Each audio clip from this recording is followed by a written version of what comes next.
I want to talk about something we all face but often resist. Endings. Endings of relationships, dreams, seasons of life. They hurt.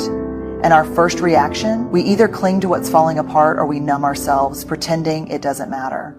But here's the truth. When we refuse to let something end, we refuse to let something new begin. A friend of mine was in a job that drained her. Every Sunday night, dread crept in like clockwork. She'd vent, she'd cry, but she stayed. Because leaving meant facing the unknown, and the unknown, that felt scarier than the misery she already knew. Sound familiar? We convince ourselves that holding on is strength, but real strength is knowing when to let go. And letting go isn't just a decision, it's a process, a messy, painful, beautiful process. Let it end. A chapter doesn't truly close if we keep our fingers wedged between the pages. The hardest part of moving on is accepting that something is over.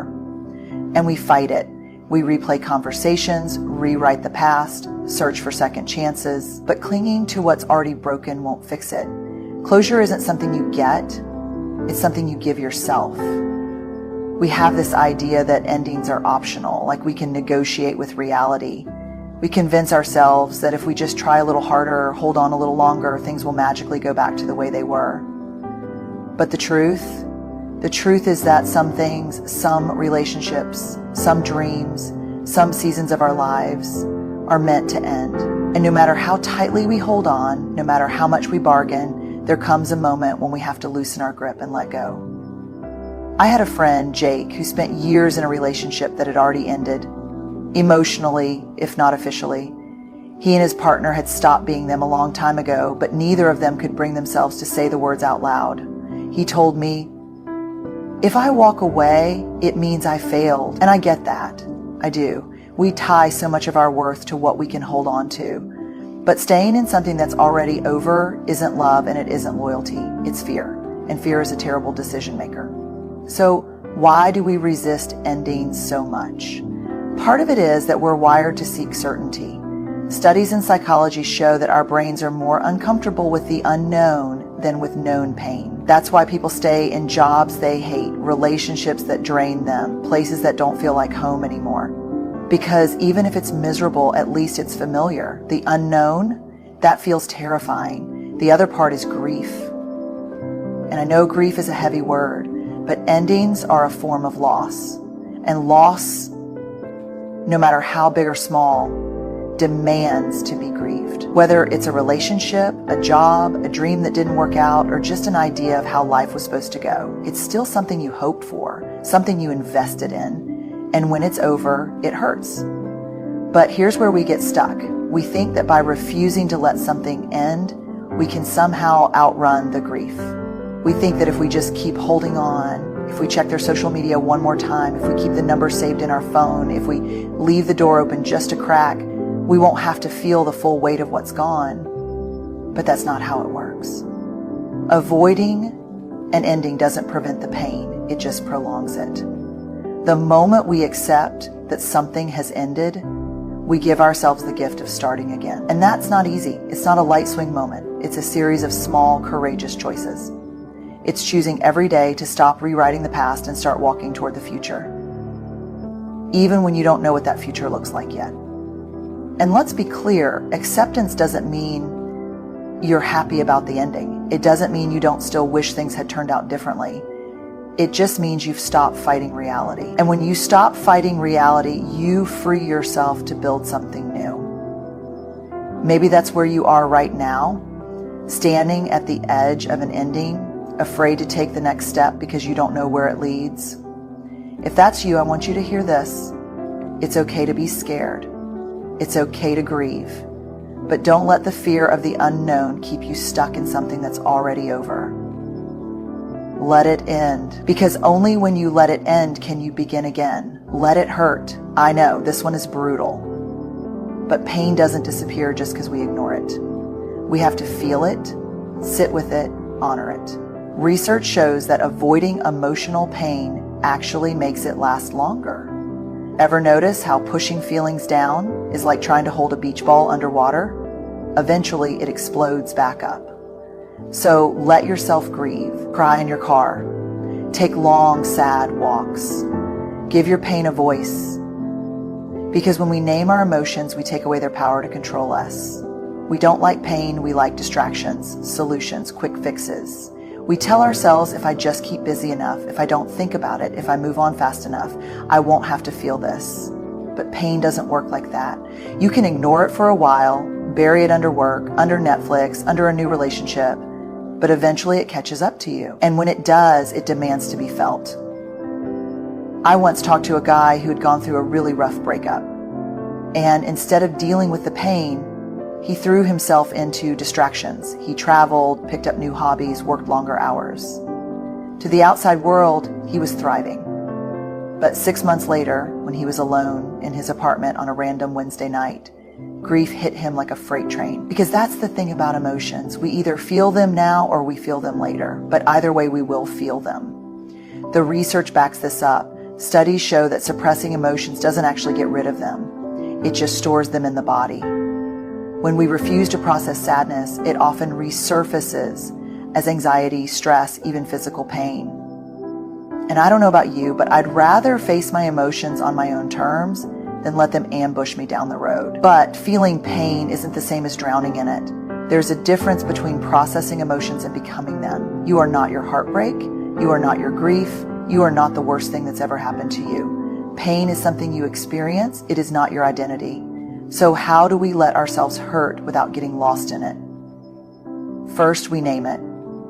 Neuroscience tells us that simply labeling an emotion, this is sadness, this is anger, this is grief, reduces its intensity. That's because when we put words to what we're feeling, we shift from emotional overwhelm to emotional awareness. And awareness gives us power. Second, we stop apologizing for our feelings. How many times have you caught yourself saying, I shouldn't feel this way, or I should be over this by now? Listen, there's no timeline for healing. There's no right way to grieve. The only way out is through. And third, we create space for healing. We don't rush it. We don't force it. We let it unfold. Healing isn't about waking up one morning and suddenly feeling fine. It's about waking up and saying, today I will be kind to myself. Today, I will take one step forward, even if that step is just getting out of bed, even if that step is just breathing. I know it's tempting to run from the pain, to numb it, to busy yourself, to pretend you're fine. But when we refuse to let ourselves hurt, we refuse to let ourselves heal.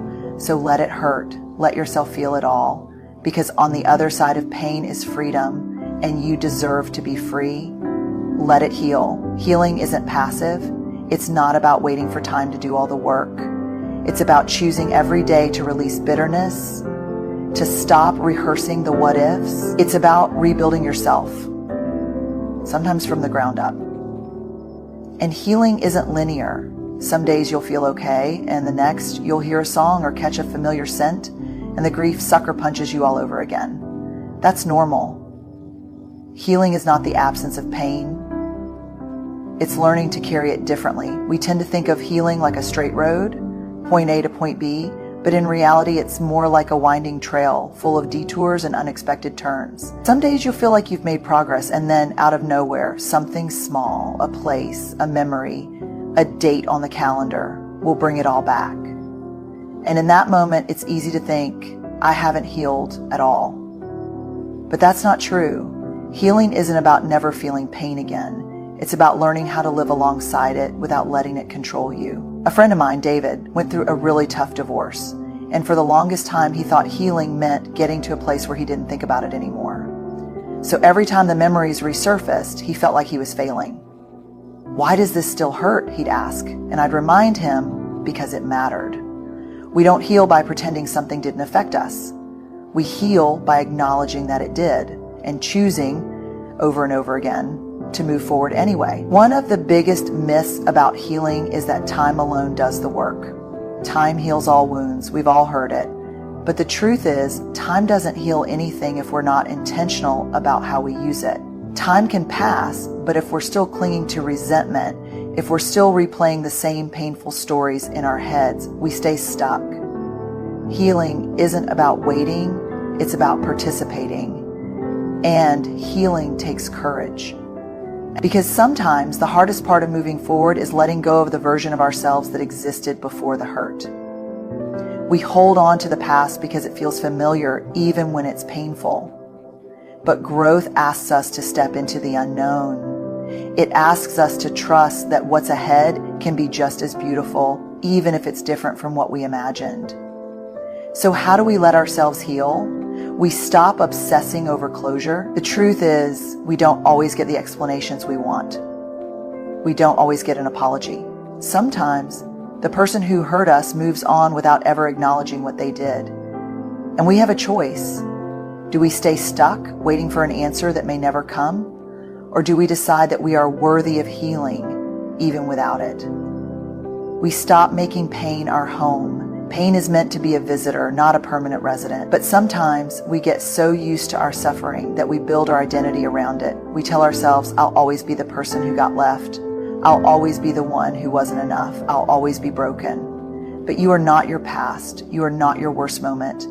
And healing starts the moment you decide to stop defining yourself by your wounds. And we allow joy back in. This one is tricky. Because when we've been hurt, feeling happy again can almost feel wrong, like a betrayal of our pain. But joy and grief can exist together. You can miss what was and still embrace what is. You can still laugh, still love, still wake up one day and realize the weight isn't as heavy as it used to be. That's not forgetting, that's healing. So, let it heal. Not all at once, not perfectly, but in small, brave steps. Because you deserve to move forward. You deserve to be whole again. Let it go. Letting go isn't erasing the past, it's making peace with it. It's choosing not to let it define you. We can't change what happened, but we can choose how we carry it forward. And here's the thing. Letting go doesn't mean forgetting. It means remembering without reliving. It means holding gratitude for what was without being shackled by it. We talk about letting go like it's a single moment. Like it's as easy as flipping a switch. Deciding, okay, I'm done carrying this now. But if you've ever had to let go of something or someone, you know it doesn't work like that. Letting go is a practice. It's a series of choices we make, sometimes daily, sometimes minute by minute. And some days we'll get it right. We'll feel light, free, untangled from what hurt us. And then, without warning, we'll hear a song, see a familiar face, or remember something small and insignificant, and suddenly we're back in it. Back in the hurt, back in the longing, back in the past. That doesn't mean we haven't let go. It just means we're still learning how. A woman I know, Rachel, spent years holding on to resentment after a painful betrayal. And I mean years. She told me, if I let this go, it's like saying what they did was okay. And I had to remind her, no, letting go isn't about them. It's about you. It's about deciding that you don't want to spend one more minute of your life being held hostage by something you can't change. That's the hard truth, isn't it? Holding on doesn't punish the past. It just keeps us stuck in it. We think that if we keep replaying the pain, if we keep analyzing what went wrong, we'll eventually find some answer that will make it all make sense. But most of the time, there isn't an answer that makes it make sense. Sometimes people hurt us in ways we'll never understand. Sometimes life doesn't turn out the way we thought it would, and no amount of holding on will rewrite the story. Letting go is an act of self-respect. It's saying, I deserve more than this weight I'm carrying. And it's terrifying because at least the pain is familiar. At least it gives us something to hold on to. But here's the thing about clinging to the past. It keeps both of your hands full. And when your hands are full, you can't reach for anything new. So how do we let go when we don't know how? We remind ourselves that closure isn't something we get. It's something we give ourselves. If you're waiting for an apology, for an explanation, for someone else to make it right, you might be waiting forever. Closure isn't a door someone else gets to close for you. It's a decision you make to stop standing in the doorway. We stop trying to rewrite a past that can't be changed. If we're honest, a lot of our pain doesn't come from what happened, it comes from our refusal to accept it. We keep thinking, if only they had stayed, if only I had done things differently, if only it had worked out. But we can spend our whole lives living in the if-onlys, or we can choose to live in what is. and we allow ourselves to step into the unknown. Because that's what makes letting go so scary, right? It's stepping into an open space, unsure of what comes next. But what if that space isn't emptiness? What if it's possibility? What if everything we've been waiting for is on the other side of what we're afraid to release? So let it go, not because it didn't matter, not because it didn't hurt, but because you matter. And you are not meant to spend your life holding on to something that's already gone. Embrace the power of moving on. Moving on isn't about pretending something didn't matter. It's about acknowledging that it did and choosing to keep living anyway. It's about taking everything we've been through, everything we've learned, and using it to build something new. Moving on isn't about getting back to who we used to be. It's about becoming who we're meant to be now. We tend to think of moving on as this clean-cut moment, like one day we'll wake up, stretch our arms, take a deep breath, and suddenly feel completely unbothered by the past. But real life is messier than that. Moving on isn't about erasing the past. It's about integrating it. It's about saying, yes, this happened. Yes, it changed me. And yes, I'm still here. A friend of mine, Anna, lost her job in a way that was deeply unfair. She was heartbroken, furious, stuck in the loop of why did this happen? And what did I do wrong? And for months, she stayed there. And who could blame her?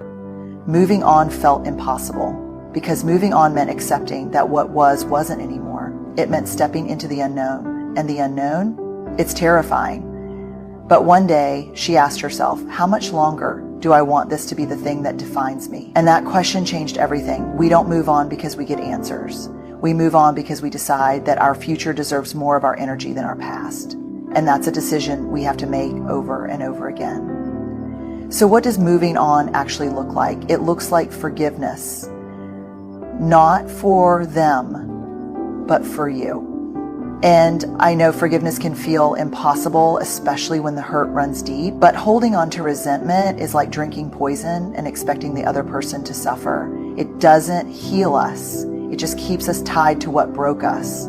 Forgiveness doesn't mean what happened was okay. It means we're refusing to let it own us anymore. It looks like rewriting the story we tell ourselves. If we keep telling ourselves, I was abandoned, I was betrayed, I failed, then that's the story we'll live in. But what if we reframed it? I learned. I survived. I am stronger because of this. The way we narrate our own lives shapes the way we experience them. Moving on starts with choosing a narrative that serves us instead of one that keeps us stuck. It looks like allowing ourselves to dream again. When we've been hurt, it's easy to shut down possibility, to tell ourselves, I'll never love like that again. I'll never take that kind of risk again. But healing isn't about building walls. It's about opening doors. Moving on is saying, I'm willing to try again. I'm willing to believe that what's ahead can be beautiful, even if it's different from what I imagined. And it looks like giving ourselves permission to be happy. Sometimes the hardest part of moving on isn't the pain, it's the joy. Because after we've spent so long grieving, happiness can feel unfamiliar. We wonder if it's too soon, if we're allowed to feel good again. But we are. You are. Moving on doesn't mean forgetting. It doesn't mean the past didn't shape you. It means you're choosing to live fully in spite of it. So embrace the power of moving on. Not because it's easy. Not because the past didn't matter. But because you matter. And you are meant for more than what you've left behind. Life will ask us, over and over again, to let go of things we thought we couldn't live without. And every time we'll be faced with a choice. Stay stuck in what was, or step bravely into what can be. Moving on isn't about never looking back. It's about looking back with love, with gratitude, with acceptance, and then turning forward, because that's where life is happening. You are not what you lost. You are not your heartbreak, your failure, your past. You are so much more. You are everything you've survived. You are everything you've learned. And you are everything you still have yet to become. So let it end, let it hurt, let it heal, let it go. And then, when you're ready, even if you don't feel ready, move forward.